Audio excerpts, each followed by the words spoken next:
सर्वांना जय भीम. सर्वात पहिले एक गाणं.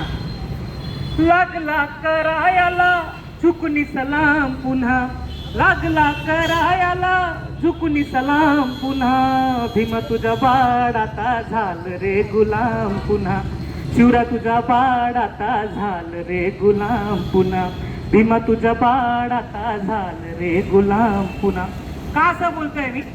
कारण की बाबासाहेब आंबेडकरांनी संविधानामध्ये आर्टिकल 19 हा दिला आहे. त्या आर्टिकल 19(1) मध्ये तुमचा बोलण्याचा अधिकार लिहिलेला आहे. आणि जेव्हा तुमचा संविधानिक अधिकारावर हनन या शहरातील, या देशातील, या राज्यातील शासनकर्ते करत असतील तर हा देश गुलाम झाल्याशिवाय राहणार नाही, याची लक्षता सर्वांनी घेतली पाहिजे.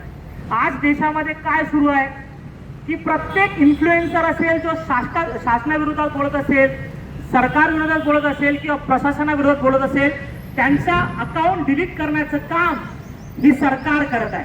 म्हणजे सरळ सरळ आवाज दाबण्याचं काम जर कोणी करत असेल तर या देशात ही सरकार करत आहे. मी देश पातळीवर जाणार नाही, या शहरातील गोष्टीवर काही प्रकाश टाकण्याचा प्रयत्न करतो. आमचे आदरणीय, आमचे वरिष्ठ बंधू विजय खवसेजी यांच्यावर 3 गुन्हे लगातार टाकण्यात आले. कारण काय? तर फक्त या प्रशासनातील एका वरिष्ठ अधिकाऱ्यांना प्रश्न केला की साहेब तुमच्या अधिकार क्षेत्रात अवैध काम चालत आहे, याच्यावर तुम्ही काय कारवाई केली? तर त्या वरिष्ठ अधिकाऱ्यांना हे आवडलं नाही. इमेज कॉन्शियस असे आमचे जे वरिष्ठ अधिकारी होते त्यांनी पोलीस प्रशासनाला निर्देश दिले की चला यांचे बॅकग्राऊंड काढा. पहिला प्रयत्न केला की खंडणीमध्ये प्रयत्न करू, चला यांना खंडणीमध्ये टाकण्याचा प्रयत्न करा. इतिहास त्यांचा जे आहे विजय खवसेजींचा काढण्यात आला. खंडणी बसत नाही तर काय केलं? ज्यांच्या विरोधात बातमी लावली त्यांच्याच एक आरोपी म्हणून त्यांना सट्टापट्टी चालवते आणि याच्यात यांचा सहभाग आहे म्हणून त्याच्यावर गुन्हा नोंद करण्यात आला. पहिली घटना. दुसरी घटना जरीपटका ठाण्याची, जिथे एक शव पोलीस ठाण्याबाहेर एक बॉडी आणण्यात आली, त्याची रिपोर्टिंग केली आणि त्या रिपोर्टिंग मध्ये त्या अधिकाऱ्यांना माननीय CP साहेबांना धारेवर धरलं म्हणून तिथे एक गुन्हा नोंद करण्यात आला. त्यानंतर कपिलनगर ठाण्यामध्ये काय झालं की सट्टापट्टी चालते. सट्टापट्टी चालवण्याची घटना 7 तारखेची होते. 7 तारखेला तो व्यक्ती एक बातमी लावतो. 7 तारखेनंतर एक व्यक्ती जो आरोपी आहे तो आरोपी 10 तारखेला त्यांच्या अकाउंट मध्ये गुगल पेच्या माध्यमातून 2000 रुपये टाकतो आणि पोलीसवाले काय करतात की गुगल पे वर पैसे आले म्हणून खंडणीचा गुन्हा नोंद करतात. म्हणजे पत्रकार आता किती संरक्षित राहिला आहे याचा कल्पना आपल्याला येते साहेब. इथे सगळे पत्रकार आहेत. म्हणजे आज माझा गुगल पेचा अकाउंट नंबर कोणाकडेही असेल, मी टाकून देईल त्याच्या अकाउंट 2000 रुपये, 5000 रुपये आणि नंतर मग काय होईल की अमित वांद्रे, भीमराव लोणारे, तिथे उपस्थित निहाल पाटील किंवा बाकी जितकेही पत्रकार असतील त्यांनी खंडणी मागितली. आणि बघा याचा सबूत म्हणजे माझा गुगल पेचा अकाउंट नंबर कोणाकडेही असेल तो त्यांनी पैसे टाकला किंवा माझ्या वैराकडे असेल त्यांनी पैसे टाकला. म्हणजे याचा अर्थ होईल की आम्ही झालो खंडणीबाज. ठीक आहे, आमच्यावर तो गुन्हेच आम्ही कसे बदनाम. पण जे व्यक्ती कोणाकडून पैसे घेत नाही, समाज त्यांना जे आहे पैसा देतो, समाज त्यांना धम्मदान करतो, त्यांच्यावर 3 खोटे गुन्हे, त्यांचा पूर्ण महिना खराब करण्यात आला.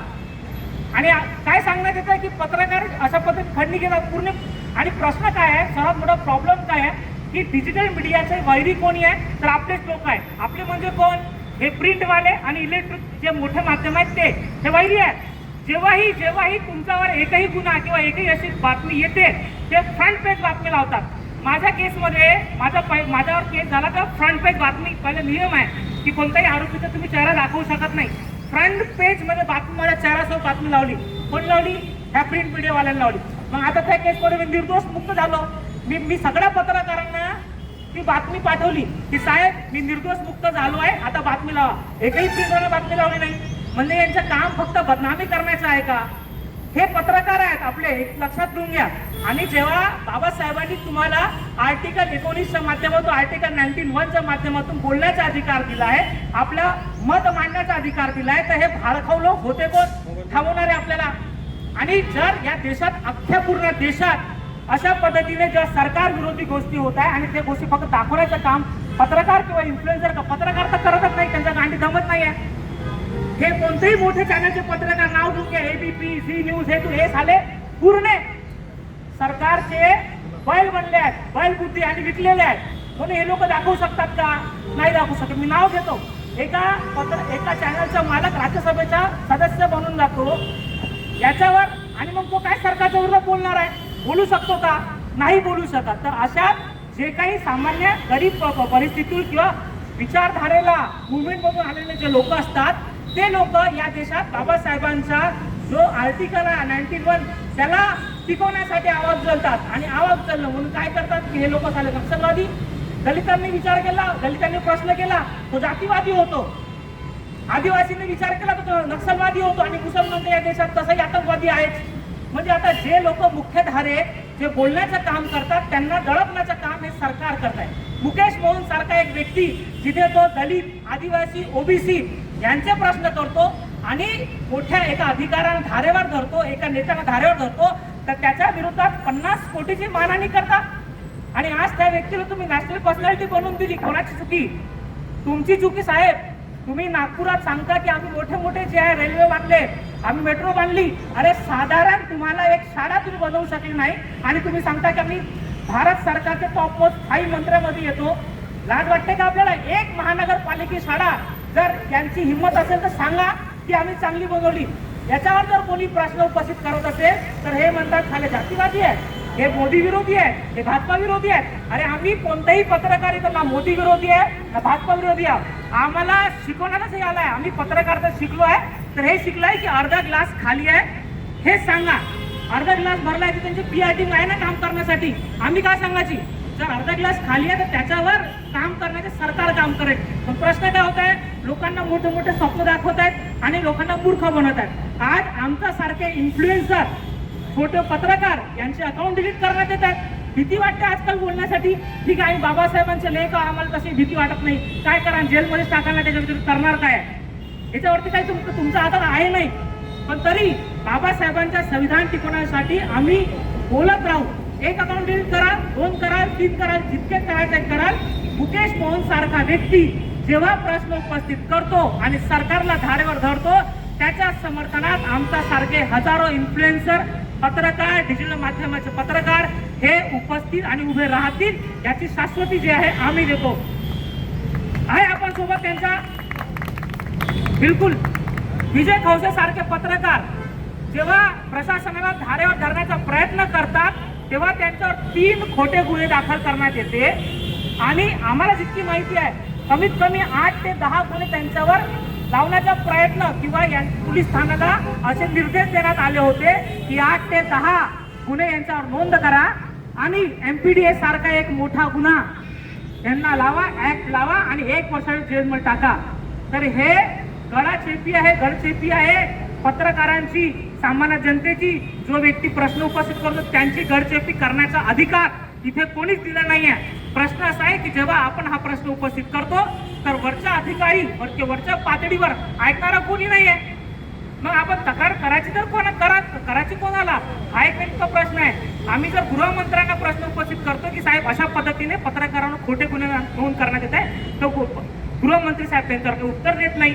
तर नेमकं आता या नागपुरात किंवा या देशात प्रशासनाच्या किंवा अशा अधिकाऱ्यांचा राज्य चालत आहे का, असा एक नेमका प्रश्न उपस्थित होत आहे. आणि अशात आपल्यासारखे सजग व्यक्ती उपस्थित झाले तेव्हाच काही बदल होऊ शकतो असं नेमकं मला वाटतं.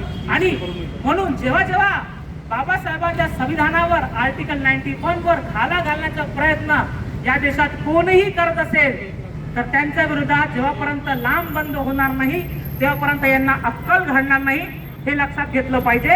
आज मुकेश मोहन आहे, विजय खवसे आहे, उद्या भीमराव लोणारे असतील, परवा अमित वांद्रे असतील, उद्या संदीप पाटील असतील किंवा अन्य कोणी पत्रकार असतील, यांच्यावरही सुद्धा हेच काम जे आहे हे प्रशासन, हे सरकार करणार आहे. म्हणून यांना सांगितलं पाहिजे की हो साहेब, तुम्ही जे आहे ना 5 वर्षाचे नौकर आहात आणि प्रशासकीय अधिकारी सुद्धा या जनतेचे नौकर आहात. बाबासाहेबांनी सांगितलं लोकांसाठी चालवलेलं राज्य म्हणजे लोकशाही, म्हणजे आम्ही मालक आहोत. या लोकशाहीच्या अर्थाहून जास्त लोकांना प्रॉब्लेम काय आहे की लोकशाहीचा अर्थच समजत नाही. लोकशाही म्हणजे आपण स्वतःला नौकर समजतो ना, ते आपले मालक आहे. या देशात प्रधानमंत्री असला तरी तो प्रधान सेवक आहे, म्हणजे कोण आहे? नौकर आहे. मुख्यमंत्री असले तरी ते मुख्य सेवक आहे, म्हणजे कोण आहे? नौकरच आहे. जनता हे मालक आहे. तर मी हे म्हणत नाही, हे स्वतः मुख्यमंत्री म्हणतात की आम्ही सेवक आहोत, जनतेचे सेवक आहोत. आणि या देशात लोकशाही आहे, या देशात संविधान आहे. संविधानाने सर्वात पहिला अधिकार या देशातील नागरिकांना देण्यात आलेला आहे. म्हणून आपण विचार केला पाहिजे की हे 5 वर्षासाठी फक्त किरायेदार आहे. 5 वर्षानंतर हे नाही तर कोणतरी नवीन येणारच आहे. आणि म्हणून यांना घाबरण्याची गरज नाही. यांचा मुकाबला केला पाहिजे आणि संविधानिक मार्गाने केला पाहिजे असं नेमकं मला वाटतं. आणि जेव्हा अशा पद्धतीने पत्रकारांवर गुन्हे नोंद करण्याची विषय येईल तेव्हा अशा पद्धतीने उपस्थित झाले पाहिजे. आणि एक मागणी मी करतो की ज्या पद्धतीने त्यांच्या गुगल पेवर 2000 रुपये टाकून त्यांच्यावर खंडणी सारखा एक गंभीर गुन्हा नोंद करण्यात आला, तर अशात पत्रकारांच्या सुरक्षेचं काय, ते त्यांची सुरक्षा राहिली काय? तर अशावर सरकारने खास करून प्रशासनाने विचार केला पाहिजे की माझा जर कोणी वैरी असेल तो असा त्यांना अडकवू शकतो. तर पत्रकार कोणाच्या समर्थनात बातमी टाकतो तर ऑटोमॅटिकली कोणाच्या विरोधात चालले जाते. तर असे जर 10 बातम्या केलं, 10 माझे समर्थक तर 10 विरोधक उभे झाले, तर हे 10 विरोधक माझ्या गुगल पेवर पैसे टाकतील, फोन पेवर पैसे टाकतील, पेटीएमवर पैसे टाकतील आणि जाऊन खोटे गुन्हे नोंद करतील. अशावर शासनाने विचार करून गुन्हे नोंद केले पाहिजे. आणि खरंच जर कोणी काही गोष्टी चुकीचं करत असेल त्यांना आमचं समर्थन नाही. पण खोट्या पद्धतीने जर कोणी पत्रकारांवर अशा पद्धतीने खोटे गुन्हे नोंद करत असतील तर त्याचा धिक्कारच असेल आणि त्याच्या विरोधात आम्ही लांबंद होऊ अशी मी ग्वाही देतो आणि माझे 2 शब्द संपवतो. जय भीम, जय भारत, जय संविधान.